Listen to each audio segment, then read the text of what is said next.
En esta escritura se menciona algo similar. El Señor está diciendo, hey, mi palabra se va a cumplir, sea por mi propia voz o por la voz de mis siervos, que son los profetas. Da igual, es lo mismo que lo diga yo a que lo diga el profeta, está diciendo el Señor. Horror, horror. Los hermanos americanos caerán tras haber sido atacados por aves de acero. Pero en los días futuros no será posible sobrevivir espiritualmente sin la influencia guiadora, orientadora y consoladora del Espíritu Santo.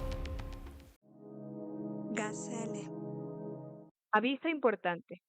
Las ideas, interpretaciones y opiniones expresadas en este video son de carácter personal y no representan la posición oficial de la Iglesia de Jesucristo de los Santos de los Últimos Días. Este contenido busca fomentar el estudio, la reflexión y el respeto hacia las doctrinas del Evangelio restaurado. Invitamos a todos a examinar todo a la luz del Evangelio restaurado, a retener lo bueno y a recordar que la doctrina oficial se establece por medio de las escrituras canónicas, las declaraciones unánimes de la primera presidencia y el quórum de los 2 apóstoles, y los mensajes actuales de los profetas vivientes. Sean todos bienvenidos a este nuevo video que hemos titulado Nostradamus, Baba Vanga y Russell M. Nelson. Entre videntes y profetas, ¿a quién seguiremos? En el mundo actual no es difícil encontrar personas que dicen tener un don especial para predecir el futuro. Desde la antigüedad hasta el día de hoy, han existido figuras que han cautivado la imaginación popular. Videntes, astrólogos, adivinadores, personas que aseguran haber visto lo que va a venir. Dos nombres resuenan mucho, incluso décadas o siglos después de su muerte. Uno, Baba Vanga, la vidente búlgara ciega, y Nostradamus, el famoso astrólogo francés del siglo XVI. Ambos tienen miles de seguidores, videos virales en YouTube, documentación en televisión, inclusive hasta páginas web enteras dedicadas al análisis de sus predicciones. Pero hoy quiero invitarte a algo más profundo. Vamos a analizar sus supuestas profecías, sus métodos, sus aciertos y fallos, y luego los compararemos con la voz de un profeta vivo, el presidente Russell M. Nelson, el profeta de Dios en la tierra hoy en día. Primero establezcamos la base doctrinal de un profeta.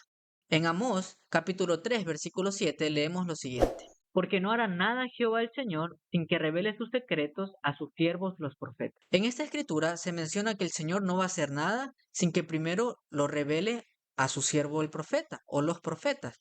Entonces, los profetas son los primeros en saber lo que va a suceder. En Doctrina y Convenios 1:38 leemos lo siguiente. Lo que yo el Señor he dicho, yo lo he dicho, y no me disculpo. Y aunque pasaren los cielos y la tierra, mi palabra no pasará, sino que toda será cumplida, sea por mi propia voz o por la voz de mi siervo, es lo mismo. En esta escritura se menciona algo similar. El Señor está diciendo, hey, mi palabra se va a cumplir, sea por mi propia voz o por la voz de mis siervos, que son los profetas. Da igual, es lo mismo que lo diga yo a que lo diga el profeta, está diciendo el Señor. Y en Efesios capítulo 4, versículos de 10 al 14 leemos lo siguiente. El que descendió es el mismo que también subió por encima de todos los cielos para llenarlo todo. Y él mismo constituyó a unos apóstoles y a otros profetas y a otros evangelistas y a otros pastores y maestros, a fin de perfeccionar a los santos para la obra del ministerio, para la edificación del cuerpo de Cristo, hasta que todos lleguemos a la unidad de la fe y del conocimiento del Hijo de Dios, a un varón perfecto, a la medida de la estatura de la plenitud de Cristo, para que ya no seamos niños fluctuantes, llevados por doquiera de todo viento de doctrina, por estratagema de hombres que, para engañar, emplean con astucia las artimañas del error. Esta escritura es muy clara. Lo primero que podemos sacar de esta escritura es que Él mismo, es decir, el Señor Jesucristo, estableció apóstoles y profetas. No el mundo, no los hombres, el Señor. Lo segundo que podemos sacar es el por qué se dan los profetas y las profecías. Y es para perfeccionar a los santos y para que lleguemos a una unidad de fe y del conocimiento del Hijo de Dios. Esto es muy importante porque las profecías no se dan para causar pánico, no se dan para causar vanagloria del hombre que está profetizando, se da para que lleguemos a la unidad de fe y al conocimiento del Hijo de Dios, que es Jesucristo. Otro de los propósitos es que las personas que escuchan estas profecías puedan llegar a ser un varón perfecto. Y algo interesante es que dice, todos.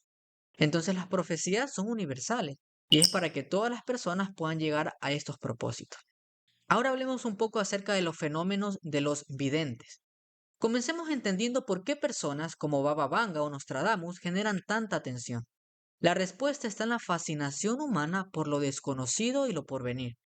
Aún desde las antiguas civilizaciones, los pueblos consultaban oráculos, intérpretes de sueños, astrólogos, para intentar descubrir qué vendría después. Por ejemplo, en Grecia existía el oráculo de Delfos, ubicado en el templo de Apolo. La pitonisa o Pitia daba respuestas misteriosas tras entrar en trance, inhalando vapores alucinantes supuestamente procedentes de una grieta sagrada. Igualmente en Grecia estaba el oráculo de Dodona, dedicado a Zeus, donde se interpretaba el murmullo de las hojas de un roble sagrado y el sonido de bronces colgantes. En Roma estaba la Sibila de Cumas, profetisa famosa en la tradición romana, que entregaba profecías escritas conocidas hoy en día como los libros sibilinos. En Egipto existía el oráculo de Amón, en Sigua, consultado incluso por Alejandro Magno, en el cual el sumo sacerdote interpretaba mensajes del dios Amón a través de rituales y sueños.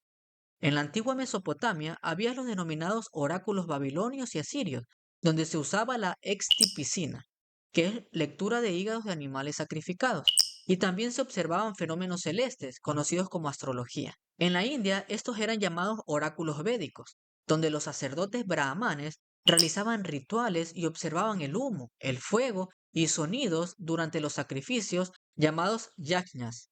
En China, durante la dinastía Shang, se usaban los oráculos de huesos, donde para el ritual se calentaban huesos de buey o caparazones de tortuga y las grietas formadas se interpretaban como respuestas divinas. Aquí, en la América precolombina, los chamanes mayas utilizaban el Solquín o calendario sagrado, además de rituales con incienso, canto y trance con hierbas consideradas sagradas para obtener respuestas divinas. En la Biblia encontramos que el pueblo de Israel, cuando se apartaba de Dios, buscaba adivinos y encantadores. En Isaías capítulo 8, versículo 19 se lee: Y si os dijeren, preguntad a los que evocan a los muertos, y a los adivinos, y a los que susurran, y a los que murmuran, responded, ¿no consultará el pueblo a su Dios? ¿Consultará a los muertos por los vivos? Pero el Señor dejó claro que su pueblo debía acudir únicamente a Él y a sus profetas.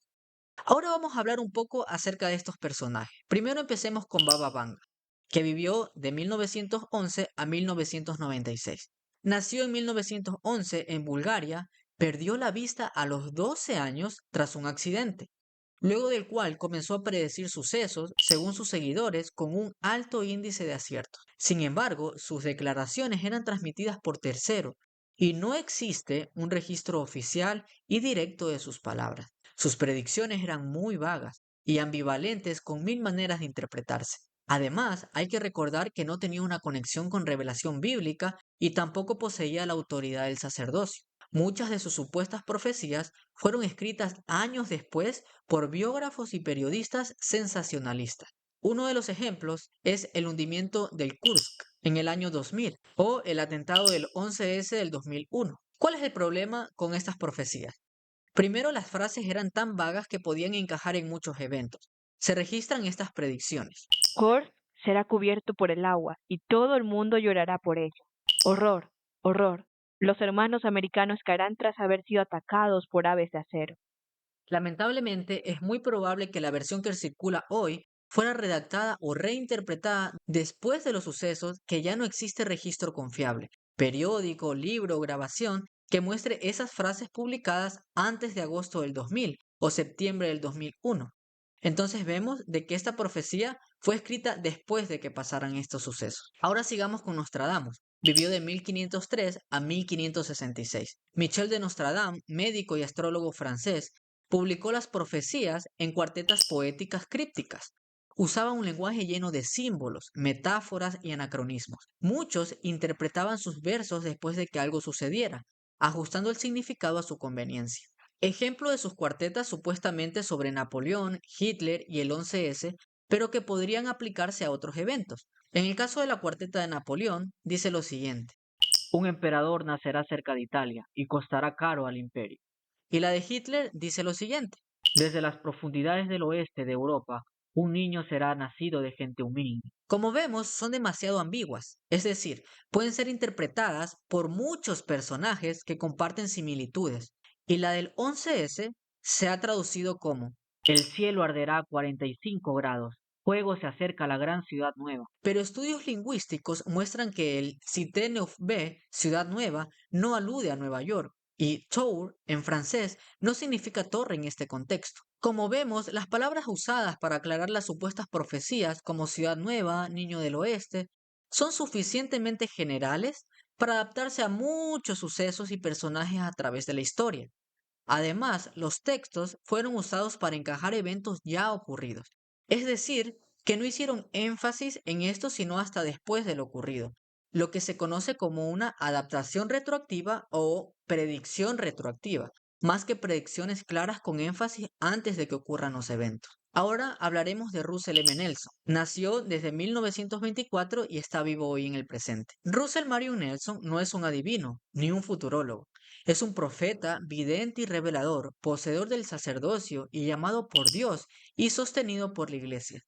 Nació en 1924, fue un cirujano cardiovascular, pionero en su campo. Llamado como apóstol en 1984, sostenido como profeta de la Iglesia en 2018. Ha guiado a la Iglesia en tiempos de pandemia, crisis políticas y cambios sociales. Su invitación se centra en Jesucristo y no en eventos futuros, aunque estas invitaciones nos preparen para ello. Por ejemplo, Pero en los días futuros no será posible sobrevivir espiritualmente sin la influencia guiadora, orientadora y consoladora del Espíritu Santo. que dio en la conferencia de octubre del 2018, se enfatizó con mucha resonancia a nivel global, no después del evento, aunque menos de 18 meses después llegó la pandemia del COVID-19. Con templos cerrados, reuniones suspendidas y dependencia total de la adoración en casa, esta profecía nos preparó para un evento de esta magnitud. Su insistencia en 2018 Entonces, ¿qué implica un nombre? Cuando se trata del nombre de la Iglesia del Señor, la respuesta es, lo implica todo. Jesús nos mandó llamar a la Iglesia por su nombre, porque esta es su Iglesia, llena de su poder. es algo que ha tenido un impacto profundo en la unión de la identidad de los miembros de la Iglesia en un mundo cada vez más cambiante. Después de esta profecía surgieron muchos cambios a nivel de identidad con los cuales los miembros estaban preparados a través de su profeta, o una de sus declaraciones más importantes y predictivas en el año 2020. Pero mis queridos hermanos y hermanas, tenemos por delante muchísimas cosas maravillosas. En los días venideros veremos las mayores manifestaciones del poder del Salvador que el mundo jamás haya visto. Que hoy vemos como un crecimiento en la obra misional y la obra genealógica sin precedentes, y el cual sigue vigente hasta el día de hoy. Es decir, que es una profecía que todavía se está cumpliendo, que no se ha cumplido, pero que se seguirá cumpliendo en su plenitud con el paso del tiempo. Algo importante es que sus mensajes y profecías se confirman con doctrinas, escrituras y el testimonio del Espíritu Santo. Entonces vienen preguntas a la mente. Como miembros de la Iglesia, ¿deberíamos de centrarnos y hacer énfasis y de creer en las profecías de Baba Vanga, de Nostradamus y otros videntes del mundo? Si bien estamos de acuerdo en que Dios ha inspirado a personas en diferentes culturas y en diferentes partes del mundo a través de la historia, como leemos en el manual de instituto, el Evangelio restaurado y las religiones del mundo, el Señor ha inspirado a personas en muchas culturas para enseñar principios verdaderos. Sin embargo, solo en la Iglesia restaurada está la plenitud del Evangelio y la autoridad del sacerdocio. Si te interesa aprender más acerca de estos iniciados e inspirados, como Rama, Krishna, Siddhartha Gautama, el Buda, Platón y otros personajes, déjanos en la descripción del video. Y también la declaración del presidente Hinckley en la Conferencia General de abril de 1976. El Señor tiene el poder de hablar a todo pueblo, tribu o nación, según sus necesidades y según el tiempo en que viva. Y por último tenemos esta declaración del presidente Dieter F. Uchtdorf en la Conferencia General de octubre del 2014. Jehová de los ejércitos, quien conoce toda la verdad, ha dado a sus hijos la promesa de que pueden conocer la verdad por sí mismos. Por favor, consideren la importancia de esta promesa. El Dios sempiterno y omnipotente, el creador de este vasto universo, hablará a quienes se acerquen a Él con un corazón sincero y verdadera intención. Les hablará en sueños, visiones, pensamientos y sentimientos. Él hablará de una manera que es inconfundible y que trasciende la experiencia humana. En conclusión, y desde mi perspectiva, seguir a un profeta verdadero es un acto de fe en Jesucristo. No lo hacemos simplemente porque sea una persona sabia o reconocida, sino porque Dios lo ha llamado y lo sostiene como su portavoz autorizado. En un mundo lleno de muchas voces que dicen yo lo sé lo que viene, no, yo sé la verdad, el Señor nos invita a escuchar a sus siervos, quienes hablan con su autoridad. Las enseñanzas de figuras como Baba Vanga o Nostradamus pueden despertar nuestra curiosidad o interés, pero las palabras de un profeta viviente son las que verdaderamente nos pueden salvar. Si Dios nos habla hoy, no lo hará mediante frases ambiguas o símbolos difíciles de entender, sino a través de un lenguaje claro que nos invita a acercarnos a Jesucristo y a hacer convenios sagrados. Estos convenios nos preparan para enfrentar cualquier desafío o catástrofe, con fe y sin temor, porque sabemos que si estamos preparados, no temeremos. Este es el video que hemos preparado. Esperamos verles en el próximo video. Hasta la próxima.